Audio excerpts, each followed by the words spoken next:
ಅತಿ ಆಸೆ ಗತಿ ಕೇಡು ಎಂಬಂತೆ ಇಲ್ಲಿ ಒಂದು ಕಥೆಯನ್ನು ನಾನು ಹೇಳಲು ಬಯಸುವೆನು. ದುರಾಸೆಯ ಇಲೆಯು ಜೋಳದಿಂದ ತುಂಬಿದ ಬುಟ್ಟಿಯನ್ನು ನೋಡಿತು. ಇಲಿ ಅದನ್ನು ತಿನ್ನಲು ಬಯಸಿತು. ಇಲಿ ಬುಟ್ಟಿಯಲ್ಲಿ ಒಂದು ಸಣ್ಣ ರಂಧ್ರವನ್ನು ಮಾಡಿ ರಂಧ್ರದ ಮೂಲಕ ಮಿತಿ ಮೀರಿ ಜೋಳವನ್ನು ತಿಂದಿತು. ಹೊಟ್ಟೆ ತುಂಬಿದ ಮೇಲೆ ಇಲಿ ರಂಧ್ರದಿಂದ ಹೊರಹೋಗಲು ಪ್ರಯತ್ನಿಸಿತು. ಮಿತಿ ಮೀರಿ ತಿಂದು ಹೊಟ್ಟೆ ತುಂಬಿದ್ದರಿಂದ ರಂಧ್ರದಿಂದ ಹೊರಹೋಗಲು ಸಾಧ್ಯವಾಗಲಿಲ್ಲ. ಇಲಿ ಅಳಲಾರಂಭಿಸಿತು. ಆಗ ಮೊಲವೊಂದು ಇಲಿ ಅಳುವುದನ್ನು ಕಂಡು, ಸ್ನೇಹಿತ, ನೀನು ಏಕೆ ಅಳುತ್ತಿದ್ದೀಯಾ ಎಂದು ಕೇಳಿತು. ಇಲಿ ವಿವರಿಸಿತು, ನಾನು ಸಣ್ಣ ರಂಧ್ರವನ್ನು ಮಾಡಿ ಜೋಳವನ್ನು ತಿನ್ನಲು ಬುಟ್ಟಿಗೆ ಬಂದೆ. ಆದರೆ ಈಗ ನಾನು ಆ ರಂಧ್ರದಿಂದ ಹೊರಹೋಗಲು ಸಾಧ್ಯವಾಗುತ್ತಿಲ್ಲ.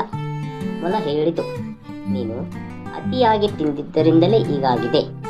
ನಿನ್ನ ಹೊಟ್ಟೆ ಕರಗುವವರೆಗೂ ಕಾಯಿ ಎಂದು ಹೇಳಿ ಮೊಲ ಹೊರಟು ಹೋಯಿತು.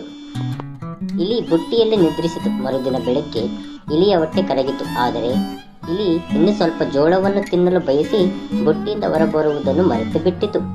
ಇಲಿ ಮತ್ತೆ ಜೋಳವನ್ನು ತಿಂದಿದ್ದರಿಂದ ಅದರ ಹೊಟ್ಟೆಗೆ ಮತ್ತೆ ದೊಡ್ಡದಾಯಿತು. ಮತ್ತೆ ಬರದಿ ನಾಳೆ ಹೋದರಾಯಿತು ಎಂದು ಅಲ್ಲೇ ಮಲಗಿತು.